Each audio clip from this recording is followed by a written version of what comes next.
Hello, my name is Ryan Payne, and today I'll be talking about opioid abuse. Know the signs before they know you. So, what are opioids? Opioids are prescribed to help manage pain. They can be prescribed by a doctor or found on the street, an example being heroin. The stages that build up to addiction are first, tolerance. This is when the person's body starts to adjust to their drug. Then it leads to dependence, in which a person's body cannot function without the drug. And then lastly, addiction, in which a person feels as though they cannot live without the drug. And this is where we see opioid abuse.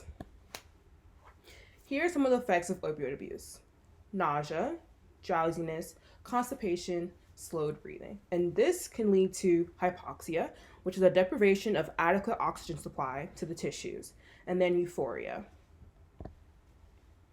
Here are some numbers by the 2016-2017 data by the National Health Institute.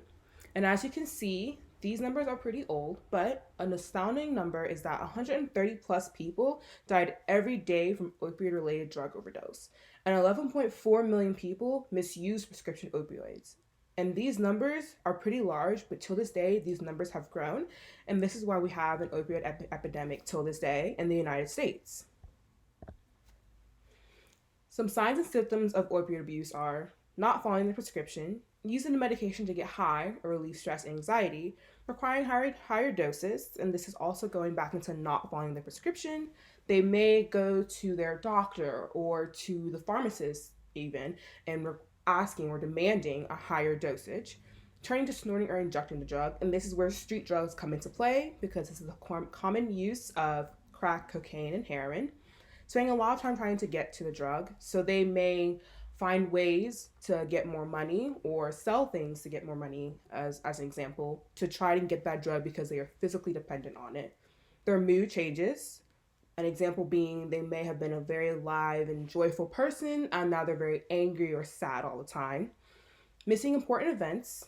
And a story that we found was that a father was struggling with opioid abuse, and his wife found out that he was going through this because he kept missing his children's important events like soccer games, recitals, anything really that was really important to the family. And then lastly, change in appetite. And this may be that a person may be eating 3 meals, 3 snacks a day, to maybe 1 meal or 1 snack a day, or whatever it may be. And now I will show you how opioids affects the body by using a leg.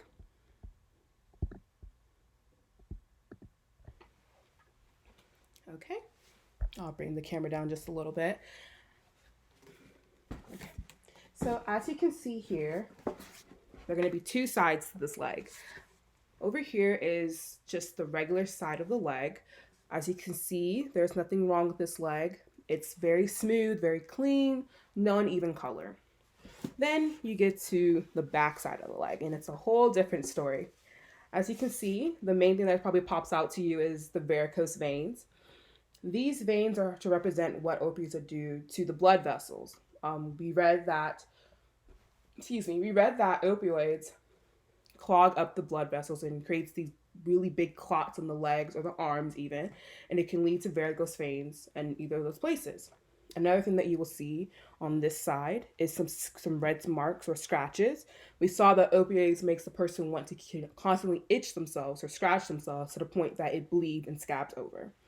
And as you can see on this side, if I can get it in the light a little bit, those little red dots there are to represent hives. It's another way that opioid physically affects the body. And as you can see throughout the leg, there are some diseven color. As people continue to abuse opioids, their skin turns uneven. Some images that we saw of people were that they had maybe my skin color, but then they were getting dark in different areas, and people of lighter skin color were getting like dark in different areas or getting lighter blue, yellow, purple even. So that just also is going to represent what opioids can physically do to your skin color even.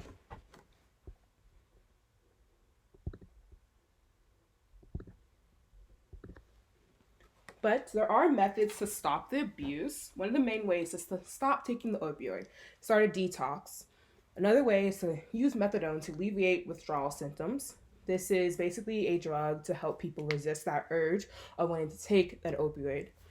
Another thing that we saw is that people can set goals or write out your feelings. So, an example may be today, a person did not do something else and to alleviate that want to take a drug, or they were able to go to this event for their family without having to actually want to take a drug. So just setting those goals helps people try to get to that not try not to get to that opioid addiction anymore. And writing out your feelings, something that we saw that helped, writing out on your journal or in your phone was a great way that people can help deviate their mind from wanting to take an opioid. And a great and big resource that we saw was going to support group. As you know, there are AA, which is Alcoholics Anonymous, which is a support group for alcoholics, but there are also opioid abuse support groups, which helps people be in similar settings and see and talk to people that can help them and know that they may have gone through those situations or know how it feels to be in that situation. And I just want to leave you with this little reminder: don't drug yourself down. Opioid abuse is a really big thing in the United States, and there are other ways to help with pain. If anyone's ever feeling in severe pain, they should contact their doctor and see what they can do to alleviate this. Opioids is very, very addictive, and there are other ways to stop the pain. And if they ever find themselves going down this path, they should talk to a doctor, family, or friend to try to get the help that they need.